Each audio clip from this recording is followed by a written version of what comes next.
Sous le drapeau, ils ont mouillé le maillot pour préserver l'intégrité territoriale. Ils demeurent notre boussole, Makasi Nabiso. Les anciens combattants, les retraités de l'armée, les blessés de guerre. Comprendre les actions en leur faveur, les initiatives amorcées, les réformes initiées. C'est dans les canevas du ministre délégué à la Défense nationale en charge des anciens combattants. Ils nous inspirent et à nous de leur rendre hommage.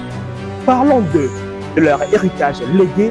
Leurs mots crieront plus que jamais. Témoignages, enseignements, anecdotes, tout savoir, c'est donc ce Caneva du ministre délégué à la Défense nationale en charge des anciens combattants, son Excellence Eliezer Itambwe Pochi Charmant.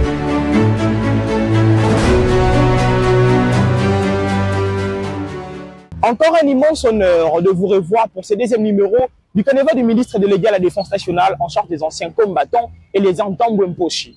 Ce numéro porte essentiellement sur la quintessence de l'opération de l'identification et de récupération du bien du patrimoine immobilier des anciens combattants, initiée par le ministre délégué à la Défense nationale en charge des anciens combattants.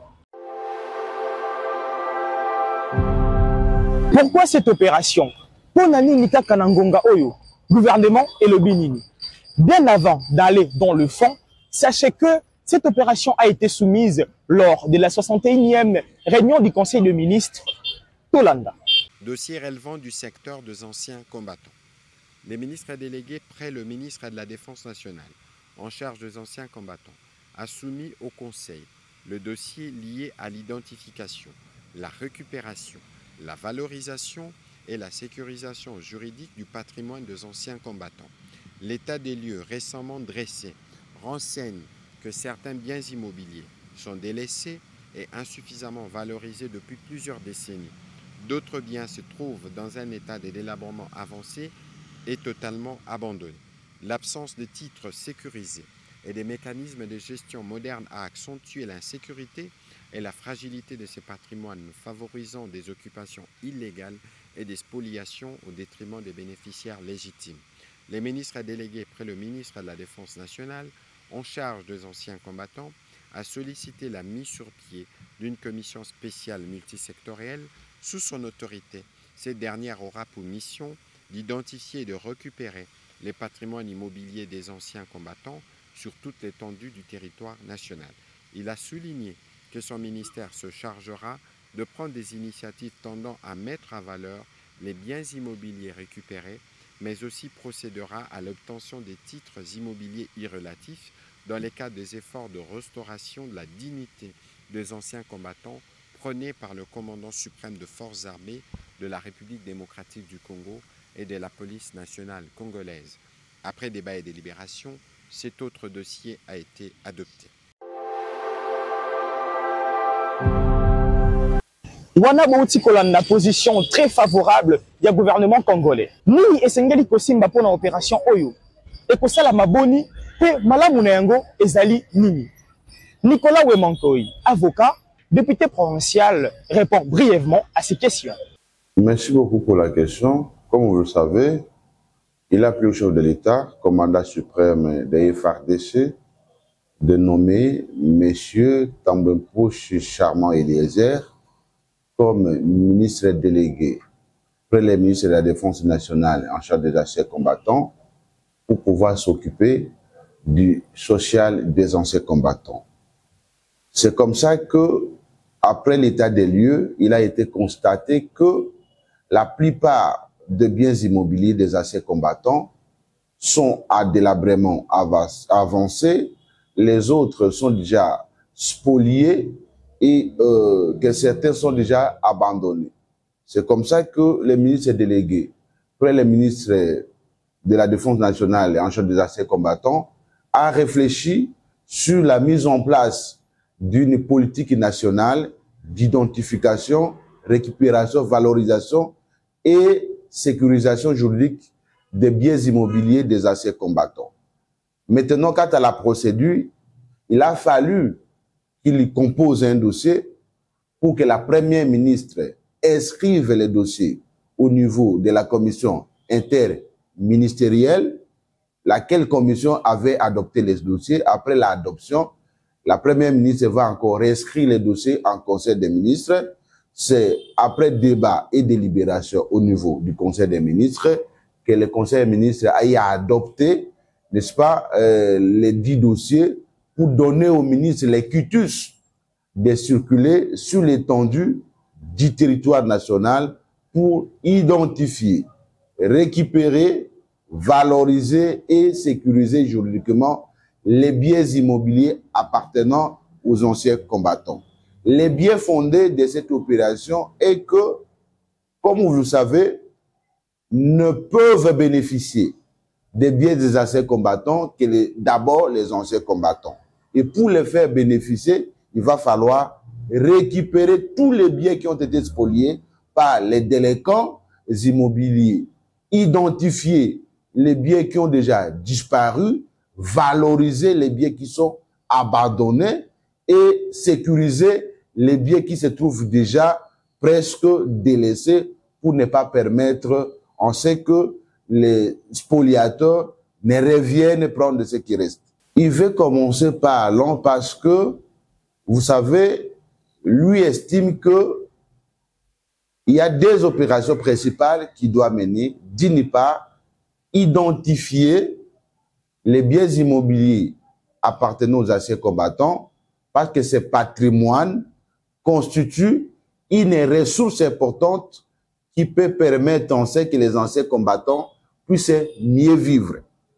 Parce que ce domaine a été à un moment donné délaissé, au lieu que les ministres ne puissent demander toujours l'argent au gouvernement provincial, alors que les anciens combattants ont un patrimoine important. C'est comme ça que les ministres ont estimé bon de commencer par là, parce qu'on ne peut pas aller chercher l'argent ailleurs lorsque vous en avez déjà dans votre maison.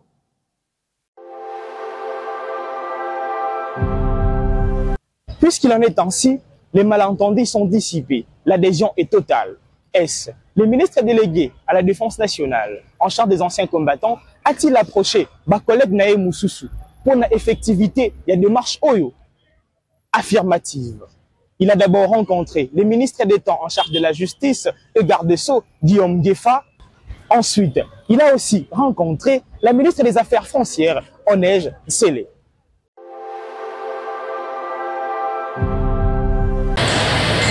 Dans le cadre de la collaboration interinstitutionnelle, le ministre délégué près le ministre de la Défense nationale en charge des anciens combattants et les Ntambwe-Mposhi a officiellement saisi ce jeudi 18 octobre le ministre d'État en charge de la justice et garde de Sceaux, Guillaume Ngefa, à propos du lancement bientôt de l'opération d'identification, de sécurisation et valorisation de biens des anciens combattants. Il était question pour le ministre délégué à la Défense nationale et les Ntambwe-Mposhi d'obtenir l'avis du Mineta Guillaume Ngefa en sa qualité de conseiller juridique du gouvernement Souminois II sur l'effectivité de la dite démarche. À l'issue de cet échange, le ministre délégué à la Défense nationale a salué l'ouverture de son collègue pour l'attention manifestée à l'égard de cette initiative.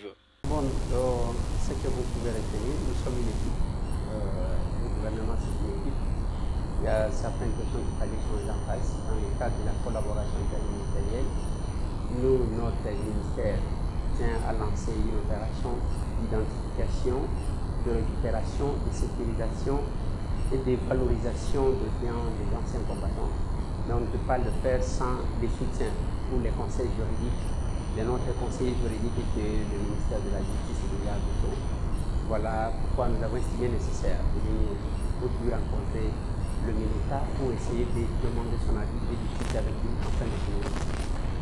Cet échange s'inscrit dans la logique des réformes envisagées par Eliezer Ntambwe-Mposhi pour l'amélioration des conditions de vie des anciens combattants ainsi que de leurs dépendants, conformément à la vision du chef de l'État, Félix Antoine Tshisekedi Tshilombo.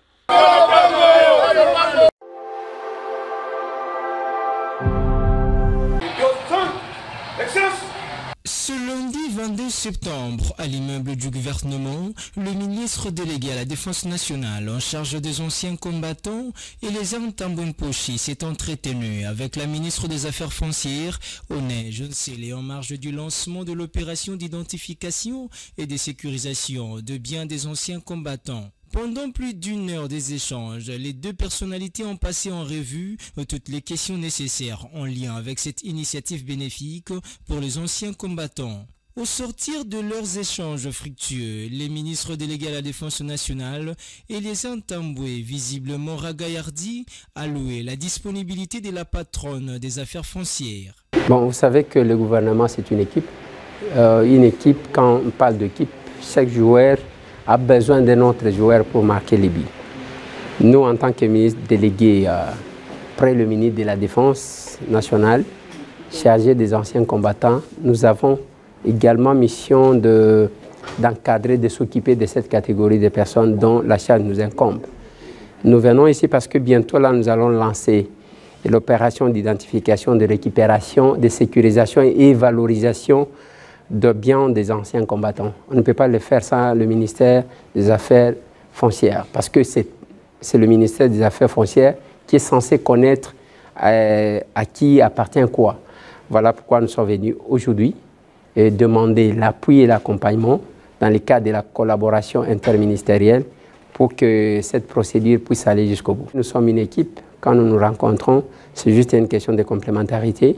Elle a présenté toute sa disponibilité, ainsi que la disponibilité de ses services pour cette opération. Cet entretien avec la ministre des Affaires foncières intervient après celle tenue le 18 septembre dernier avec le ministre d'État, ministre de la Justice et garde de Sceaux.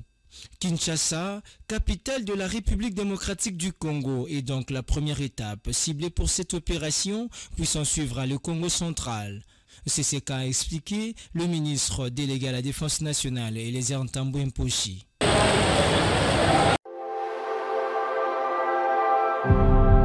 Aux côtés de cette opération, le ministre délégué à la Défense nationale en charge des anciens combattants a profité de son brief séjour à Uvira, accompagné d'une délégation gouvernementale, dépêché pour honorer les premiers sergents-majors Michel Mbavu Dogo, le tout premier sergent de la force publique dont la tombe était abandonnée depuis 43 ans. En effet, né vers les années 1900, le sergent-major Michel Mbavu Dogo est décédé en 1982 à l'âge de 82 ans. Pendant la Première Guerre mondiale, il avait battu les forces allemandes à Sake au Nord Kivu. Et pendant la Deuxième Guerre mondiale, il avait défait les Italiens à Sayou en Éthiopie. Pour sa bravoure, les autorités belges l'avaient même honoré en mettant son effigie dans les billets de 10 francs imprimés par la Banque centrale du Congo belge et du Rwanda Burundi. Malheureusement, depuis sa mort, sa tombe était dans l'abandon total.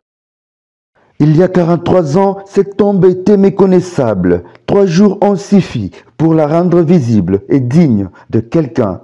C'est grâce à l'implication du ministre délégué à la Défense nationale en charge des anciens combattants alertés par la famille du premier sergent Mbavu Dogo qu'une pierre tombale a été posée.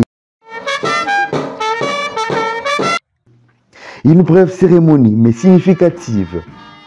17h45, heure d'Uvira, arrivée du gouverneur de province. 5 minutes plus tard, les cortèges de leurs excellences Aimé Boji, ministre en charge de l'industrie, Floribert Anzoulouni, ministre de l'intégration régionale, ainsi qu'Eliezer Ntambwe, ministre délégué à la Défense nationale en charge des anciens combattants, sous les sons de la fanfare militaire. Après les honneurs militaires, le passage des troupes, l'hymne national exécuté, vient le moment des discours. Le premier, c'est les représentants de la famille Mbavu Dogo. Le premier sergent de la force publique qui reconnaît le geste de grandeur posé par le ministre délégué et les Ntambwe avant de formuler quelques recommandations au gouvernement provincial. Remercions également son Excellence, Monsieur le ministre délégué à la Défense, en charge des anciens combattants, d'immortaliser la tombe du premier sergent-major Michel Mbavu Dogo. La famille du premier sergent-major formule les souhaits suivants. 1. Construction d'un monument à Baraka. 2. Indemniser les anciens combattants congolais Des recommandations qui ne tombent pas dans les oreilles des sourds, car les gouvernements de province promet à la famille son implication avant de rendre à son tour hommage au patron des anciens combattants. À la famille, nous tenons à dire que la province va tout faire pour pouvoir s'impliquer dans les doléances qui ont été évoquées ici sur cette tribune. Ce geste qui vient d'être posé par le ministre délégué est un geste qui ne sera jamais oublié dans l'histoire de notre pays, pour nos compatriotes, pour nos frères. Tout est prêt. La délégation gouvernementale se dirige vers le cimetière Moulongui. Préséance obligée, le ministre d'État en charge de l'industrie, puis le ministre de l'intégration régionale, enfin le ministre délégué à la défense, Eliezer Ntambwe. Tous déposent leur gerbes de fleurs.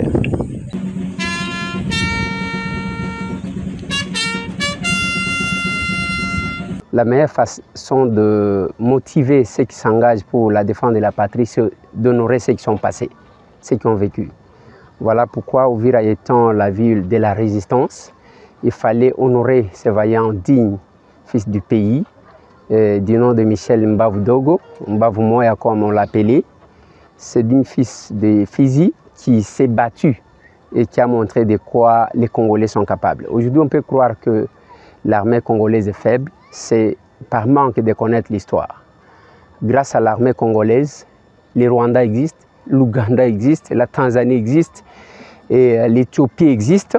Même la Belgique a été sauvée par cette armée, cette force publique.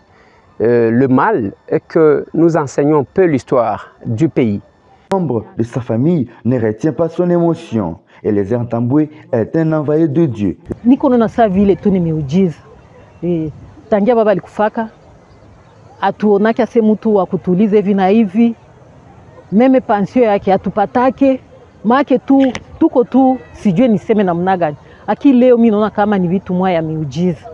Mungu amsaidie, amuzidishie kabisa. Combien de gouvernements qui se sont succédés, et même le gouvernement de Mobutu qui est témoin oculaire, qui a vu le vieux, ils n'ont rien fait. Vous avez vu la tombe dans quel état elle était. Vous avez improvisé, vous êtes venu pour une mission de sécurité, mais vous vous êtes donné corps et âme pour immortaliser notre papa. Nous disons encore une fois merci. Pour la petite histoire, le premier sergent Mbavu-Dogo est né vers les années 1900. Très jeune, il intègre la force publique et combat les Italiens en 1914-18 à Saké Nord Kivu et les Allemands assaillants en Égypte en 1940-45. Il fut honoré par le Belge dans le billet de 10 francs, utilisé par les Rwandais et Urundi à l'époque. C'en est fini pour ce deuxième numéro. Vous savez parfaitement bien la quintessence de cette opération. À très bientôt pour un nouveau numéro. Au revoir.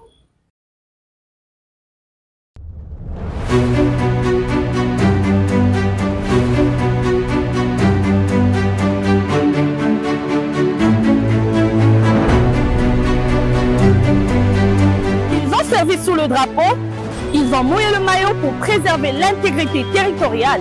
Ils demeurent notre boussole, Makasi na biso. Les anciens combattants, les retraités de l'armée, les blessés de guerre. Comprendre les actions en leur faveur, les initiatives amorcées, les réformes initiées. C'est dans l'état des du ministre délégué à la Défense nationale en charge des anciens combattants. Ils nous inspirent et à nous de leur rendre hommage.